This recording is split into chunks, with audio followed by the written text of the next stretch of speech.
बूढ़ी काकी भाग 4। रात को 11 बज गए थे। रूपा आंगन में पड़ी सो रही थी। लाडली की आंखों में नींद न आती थी। काकी को पूड़ियाँ खिलाने की खुशी उसे सोने न देती थी। उसने गुड़ियों की पिटारी सामने रखी थी। जब विश्वास हो गया कि अम्मा सो रही है तो वह चुपके से उठी और विचारने लगी, कैसे चलूं? चारों ओर अंधेरा था। केवल चूल्हों में आग चमक रही थी और चूल्हों के पास एक कुत्ता लेटा हुआ था।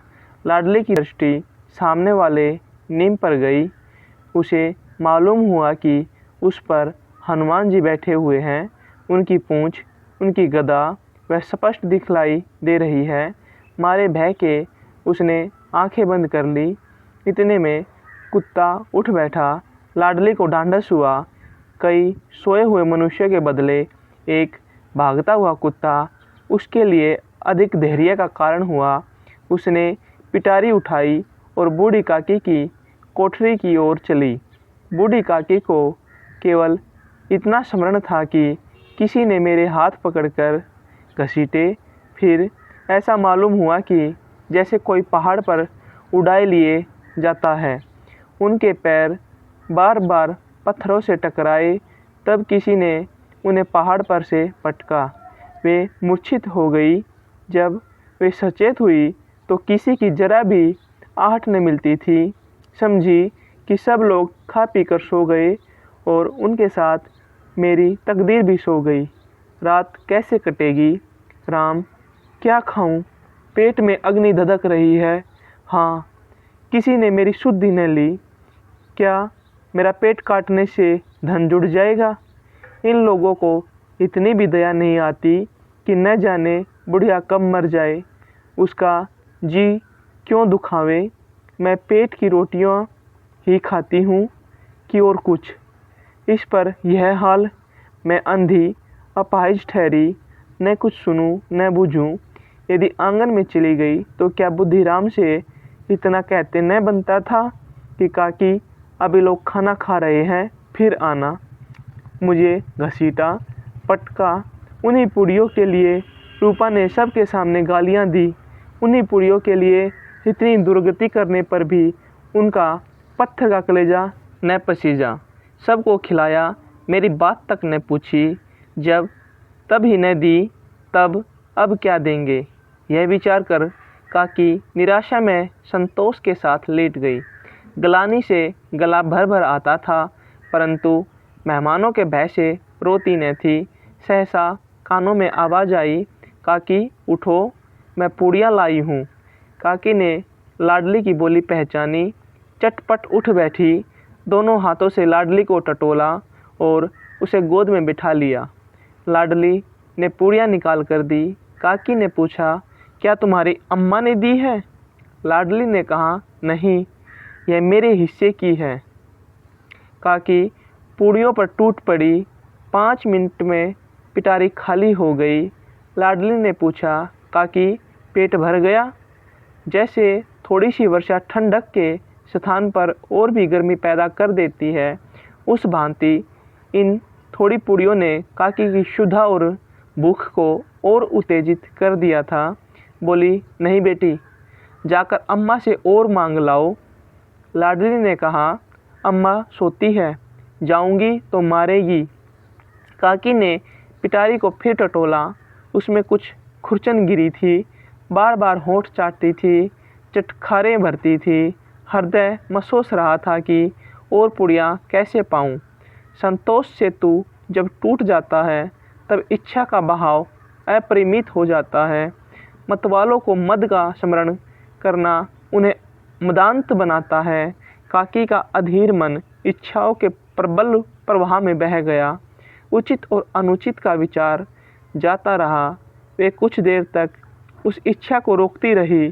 सहसा लाडली से बोली, मेरा हाथ पकड़कर वहाँ ले चलो जहाँ मेहमानों ने बैठकर भोजन किया है। लाडली उनका अभिप्राय समझ न सकी। उसने काकी का हाथ पकड़ा और ले जाकर झूठे पतलों के पास बिठा दिया।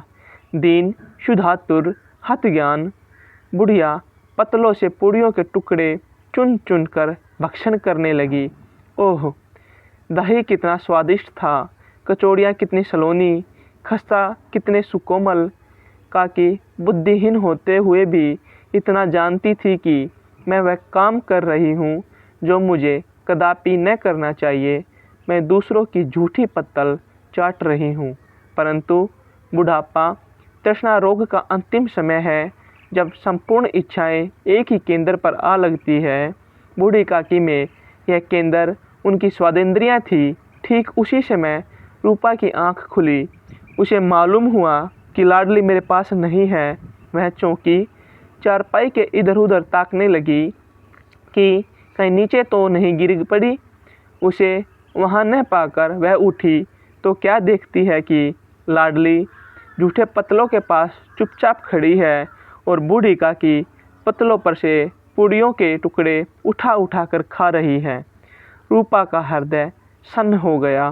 किसी गाय की गर्दन पर छुरी चलते देखकर जो अवस्था उसकी होती, वही उस समय हुई। एक ब्राह्मणी दूसरों की झूठी पत्तल टटोले, इससे अधिक शोकमय दृश्य असंभव था। पूड़ियों के कुछ ग्रासों के लिए उसकी चचेरी सास ऐसा निकृष्ट कर्म कर रही है, यह वह दृश्य था जिसे देखकर देखने वालों के हृदय कांप उठते हैं। ऐसा प्रतीत होता मानो जमीन रुक गई, आसमान चक्कर खा रहा है, संसार पर कोई आपत्ति आने वाली है। रूपा को क्रोध न आया। शोक के सम्मुख क्रोध कहाँ, करुणा और भय से उसकी आंखें भर आई। इस अधर्म का भागी कौन है? उसने सच्चे हृदय से गगन मंडल की ओर हाथ उठाकर कहा, परमात्मा, मेरे बच्चों पर दया करो। इस अधर्म का दंड मुझे मत दो, नहीं तो मेरा सत्यानाश हो जाएगा।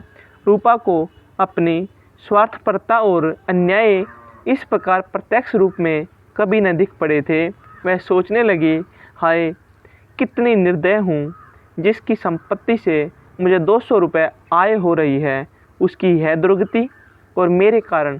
हे दयामय भगवान, मुझसे बड़ी भारी चूक हुई है, मुझे क्षमा करो। आज मेरे बेटे का तिलक था, सैकड़ों मनुष्यों ने भोजन पाया, मैं उनके इशारों की दासी बनी रही, अपने नाम के लिए सैकड़ों रुपए व्यय कर दिए, परंतु जिसकी बदौलत हजारों रुपए खाए, उसे इस उत्सव में भी भरपेट भोजन न दे सकी।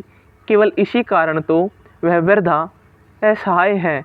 रूपा ने दिया जलाया, अपने भंडार का द्वार खोला और एक थाली में संपूर्ण सामग्रियां सजाकर बूढ़ी काकी की ओर चली। आधी रात जा चुकी थी। आकाश पर तारों के थाल सजे हुए थे और उन पर बैठे हुए देवगण स्वर्गीय पदार्थ सजा रहे थे, परंतु उसमें किसी को वह परमानंद प्राप्त न हो सकता था जो बूढ़ी काकी को अपने सम्मुख थाल देखकर प्राप्त हुआ। रूपा ने कंठारुद्ध स्वर में कहा, काकी उठो, भोजन कर लो। मुझसे आज बड़ी भूल हुई, उसका बुरा न मानना। परमात्मा से प्रार्थना कर दो कि वह मेरा अपराध क्षमा कर दे। भोले भोले बच्चों की भांति जो मिठाइयाँ पाकर मार और तिरस्कार सब भूल जाता है, बूढ़ी काकी वैसे ही सब भुलाकर बैठी हुई खाना खा रही थी। उनके एक एक रोए से सच्ची सदिच्छाएँ निकल रही थी और रूपा बैठी स्वर्गीय दृश्य का आनंद लेने में निमग्न थी।